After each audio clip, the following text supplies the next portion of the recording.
Some will call them the most feared family in American politics. From those who work for them to those who believe they will be in power again.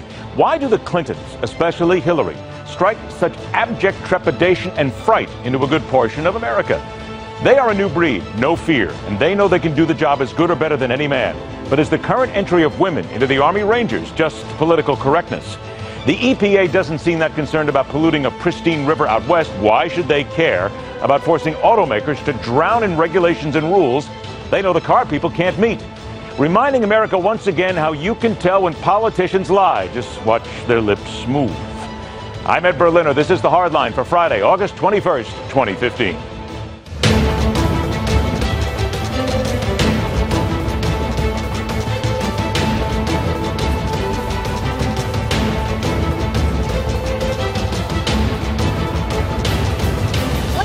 Republican candidates stand for? Well, I'll tell you, you know already. Cutting taxes for the super wealthy, letting big corporations write their own rules, and that's basically it.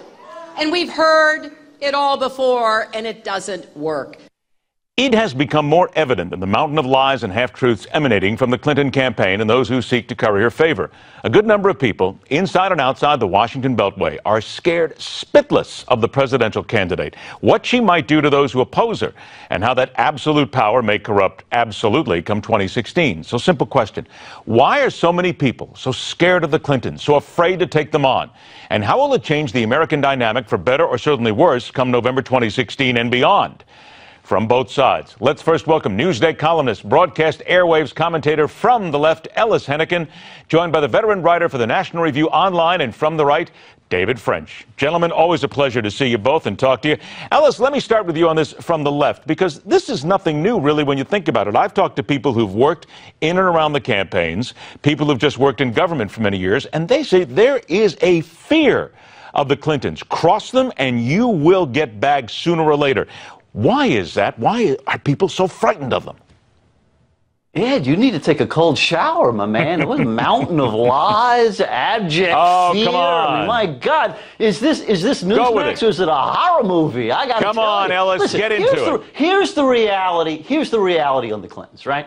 They've been in our lives for more than a quarter century now, and so it hardened opinions about them. The lovers are going to love them. The haters are going to hate them. It's very difficult to change anyone's mind. When it comes to Hillary, I think what she has or what she lacks that really causes problem for her is not that she's any sleazier than any other politician, but she lacks charm. She doesn't have what Bill had that enabled people, even if they didn't really agree with him politically, to say, well, you know, I kind of like the guy. Hillary does not have that gift, and she's struggling as a result. Then why can't she learn that then? I mean, we'll go past the mountain of lies here because I know I'm right and you do too. But let's move on to this thing about Bill. Bill Clinton captured America. Look, let's face it, when the man played the saxophone on late night television, everybody fell in love with him at that point. He won the election. Why then? She's going for the presidency. Why can't she learn a little bit of that from her husband? Or is she just so plastic at this point that it's impossible to pop through any personality? Well, I mean, I got my personal prejudices, and I'm speaking as a white guy from the South. I think there's just something in the water in places like my native Louisiana and Bill's Arkansas that teaches it. And then when you come from, you know, those chilly suburbs up north, I don't know, you just don't learn it as a kid. And I don't think charm is teachable, honestly. I mean, you know, there's just something you got to feel. And even me, who kind of likes her, basically, has to acknowledge that she ain't got no charm. Let's look at it from this side, David. When I hear a lot of the interviews, people go up individually or in press conferences, there's always a trepidation. And again, I think this comes down to fear, even in the media itself. There's this, oh, wait a minute, don't get too tough now, come on. And you and I both know you've got to ask the tough questions. Mrs. Clinton, why is this a lie? Mrs. Clinton, why are you not telling the truth? What is the fear, even, David, from the media and the public, where they just don't want to go after her? Well, you know, I think that one of the things that's led to at least some degree of trepidation, I don't know if we're getting all the way to fear, is that the Clintons have proved that they are very good at destroying the people who try to destroy them. Wait a minute. Stop right there, David, because I think you just hit on it. Good at destroying the people who try to destroy them. Specifically, give us an idea here and why that lasts even here into 2016. Well, you know, when you think about the impeachment battle, I mean, this is something where Bill Clinton initially denies the existence of this Oval Office affair. When he sees the initial polling, at least to hear Dick Morris tell the story where it looks like the public would want him to resign if it was true, he says, well, we'll just have to win then. And then they launch a long campaign where their cronies go out there and lie about their own grand jury testimony, where they, Linda Tripp, Ken Starr, are put under this incredible microscope, where they attempt to ruin their reputations. Just again and again, for month after month after month, in that drama, it turned into the Clintons' efforts to essentially destroy this prosecutor, to destroy those involved in the investigation. But, you know, there's always enough people willing to challenge them. I mean, in 2008, there was talk, well, that she's going to waltz to this nomination. At this point in 2007, at this point in the cycle in 2007, she was going to waltz to the nomination. A couple of people came forward to challenge her. One of them, Barack Obama, won. Is there a Barack Obama in this race for the Democrats that can challenge her and win? I'm not seeing one so far, and I don't think it's Bernie Sanders. So, Ellis, is there a kid glove idea here when it comes to Hillary Clinton? Not just from the media itself, but from anybody involved. They simply don't want to dig in. Yet on the GOP side, I hear people asking a lot of tough questions of a lot of people, and also of Bernie Sanders, and also of Martin O'Malley and others, but they don't seem to want to dig in there. There's that kid glove idea, the white glove idea.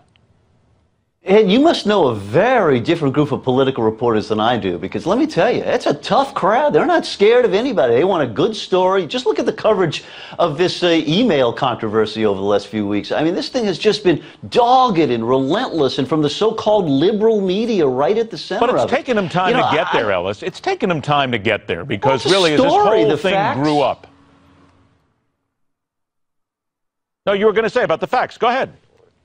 I mean, the facts unfold as in any political controversy. They unfold gradually. You get a little here, you get a little there. But I mean, the thing would suit the Clintons much better to have the thing be dealt with and over. And frankly, I think Hillary should have responded more quickly to it. But the notion that somehow or another there's this great fear, and I'll give you example number one, Barack Obama, right? He beat Hillary Clinton last time. They didn't try to destroy the guy. She went to work for him. She was his Secretary of State. She's seemingly the guy who he's likely to support for president next time. It just undermines the basic premise of the notion that, oh, we're all here cowering against the Clintons. I just don't see that. Okay, do you see anything in their background when we talk about their cronies? Are they just better at it than others when it comes down to getting things done behind the scenes and telling people, look, you give us any grief, here's what'll happen? Or are they just as good as anybody else?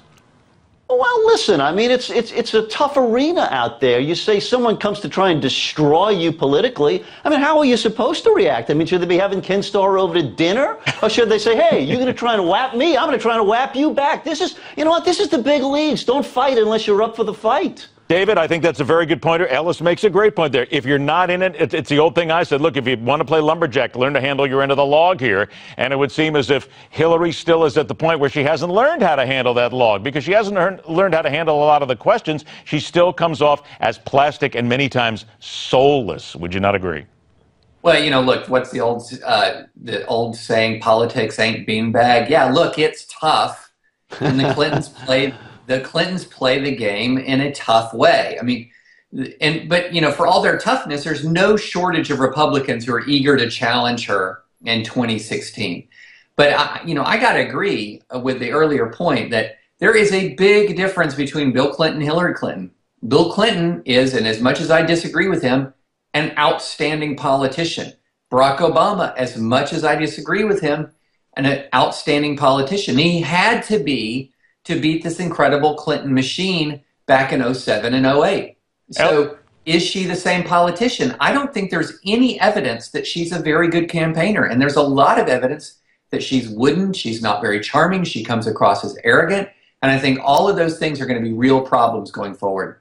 Ellis, I got about 20 seconds left. Fair to say that you'd want to have a beer with Bill Clinton? You wouldn't want to do it with Hillary? You know, I got to tell you, it maybe goes back to my high school and all the girls who wouldn't go out on a date with me. But no, that's absolutely right. Charm helps in life. One thing I've learned. Ah, there you go. Not necessarily fear, just the fact she needs to not be the ice queen. But the GOP be very happy if indeed she does. David French, Ellis Henican, gentlemen, always a pleasure to talk to you guys. Thank you so much and have a great weekend. Talk to you soon. Coming up next, sisters at heart who have snared the nation's attention thanks to their passion for the Donald. Next, right here on The Hard Line.